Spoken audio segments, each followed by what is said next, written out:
I'd like to begin by acknowledging the traditional owners of the land on which we meet today and pay my respects to elders past and present. Today I stand before you with a heavy heart, compelled to address a crisis unimaginable proportions.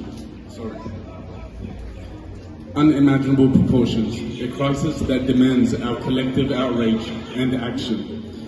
Since October 7th, the Gaza Strip has become a graveyard for innocent lives, with a staggering death toll that should shake the conscience of the world. It has been 133 days, and more than 28,000 people have been killed and 65,000 wounded, and these numbers grow by minute. These are not just numbers, they are lives snuffed out, families shattered, and dreams extinguished. It is an unconscionable toll that cannot be ignored. And let me quote Christopher Hicks, an American journalist. "Children have been shot in other conflicts I have covered, but never before have I witnessed and watched as soldiers enticed children like mice into a trap and murdered them for sport."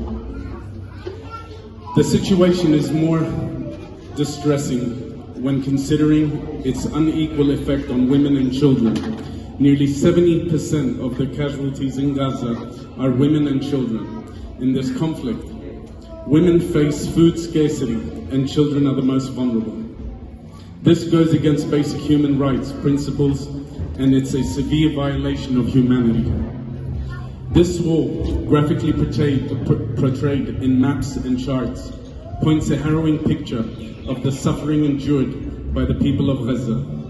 Over 12,000 children and 8,300 women have perished. Their blood stains the hands of these responsible for perpetrating the cycle of violence.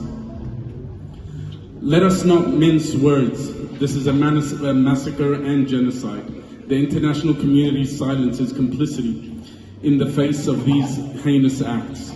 The global powers that could intervene choose instead to turn a blind eye.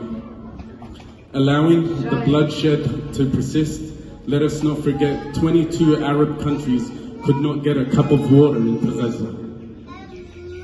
In Australia, as we enjoy the spoils of peace, it is crucial to recognize the responsibility we bear as members of the international community.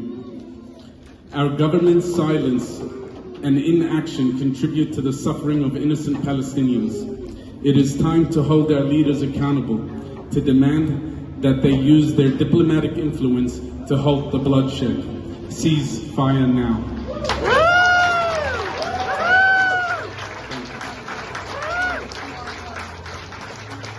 The war on Gaza, which started long before October 7th, and continues unabated, cannot be allowed to fade from our consciousness.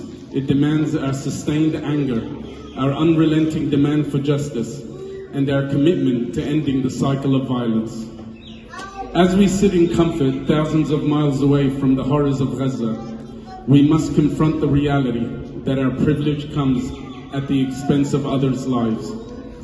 It is an uncomfortable truth, and that demands self-reflection, action, and advocacy.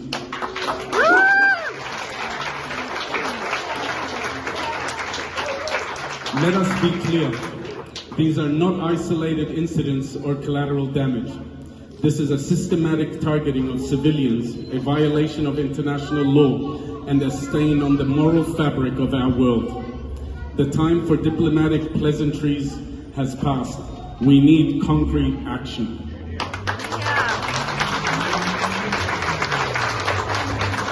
I implore each one of you to channel your anger into advocacy, your despair into determination.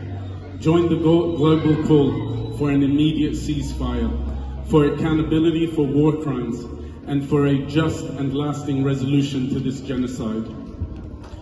We cannot afford to be silent spectators while innocent lives are lost. It is time to be vocal, to be angry, and to demand change. History will judge us not by our words, but by our actions. The people of Gaza cannot wait any longer. Let us stand together, not just as symphony, but in solidarity and action. The blood of the innocent cries out for justice, and it is our moral duty to answer that call.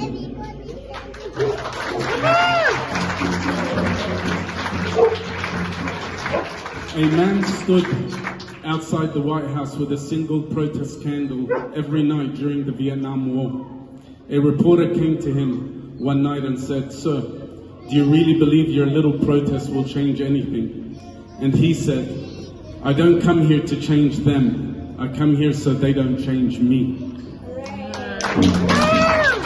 I will not allow the steady, maddening onslaught of insanity to wear down my humanity.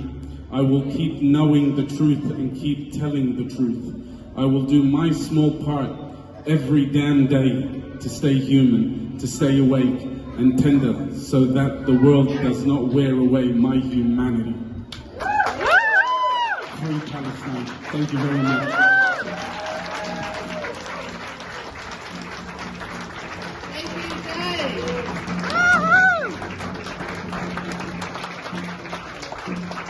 you, Jay.